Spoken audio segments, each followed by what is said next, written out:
So I've seen many money guides on GTA on the internet.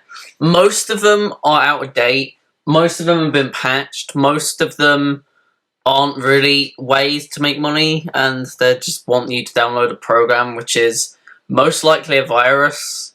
Other ways are scammy and stuff. So I decided to do my own take. I decided I wanted to make my own money guide, and hopefully it will help you out. I've scoured the internet and I've found 7 main ways in order to make money on GTA 5 online. So I hope you enjoyed this video and be sure to like it if it really helped you out. Right now I have a $1.5 million and using these tips is how I mostly got that. So let's get started with number 1, the free mode events. Now free mode events happen every 12 minutes if you don't know, so as soon as a free mode event ends, set a timer on your phone or something for 12 minutes, and the next one should come up. They are random what they are, so this one here is a near misses challenge, and some of them are really easy where you can just drive along the highway. Others are a bit tricky, like for example the inverted flying challenge where you have to fly upside down, the parachuting challenge where you have to open your parachute as close to the ground as possible, and yeah, it can be a bit competitive because people like blow you up and stuff and like try and sabotage you, but just try and do your best and hopefully you get first place, because if you do then you get a massive payout. So the next tip is to hold up any store. Now I know this is kind of a small one, but it leads nicely into my next tip.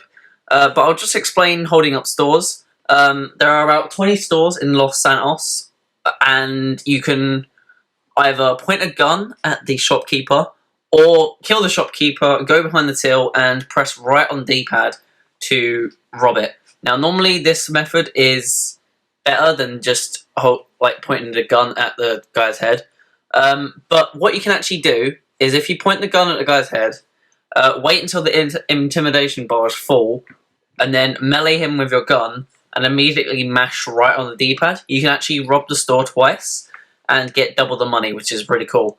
And as I said earlier, it leads into my next sort of thing. Being a VIP helps because some of these challenges, for example, the holding up the store, you can actually do with friends, and what that means is that it becomes a lot more competitive and you have a lot more incentive to do it. And that's not the only thing you can do with a VIP, because you have, it's basically split into 2 sections. There's VIP challenges, which is basically versus, and VIP work, which is like co-op. So the VIP challenges basically are like mini free mode events which you can do with other members in your like little organization. So there's the market manipulation, which is to rob as many convenience stores as possible. Auto deal out or something like that, which means you go around the world trying to find like the high-end motors and driving them over to a sell point.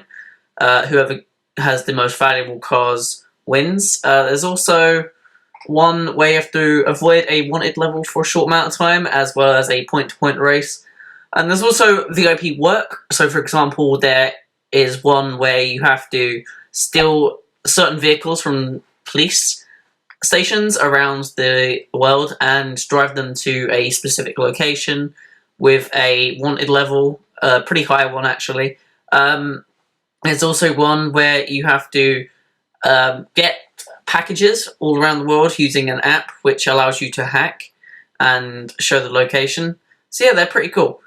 And they are a lot of fun to do with friends, and they give you a lot of money. On to the next thing, events. Now, normally when a big DLC comes out, Rockstar tend to make a big deal out of it and promote that event or DLC by holding a little weekend. And in this weekend, you can get a double RP and double money sometimes. So for example, say if a new DLC was coming out, go make it so you get double RP and double money on C races, for example. So make sure you follow the newswire so you never miss a event or weekend, because they can be really, really helpful in getting your cash up, and basically you can just grind them to get a lot of money really fast. And that's all the tips that I have for you. Hopefully these helped you out in any way. I tried to stay away from all glitches and stuff. So I hope you enjoyed all these tips. Hopefully you put them to good use. And thanks for watching. Goodbye.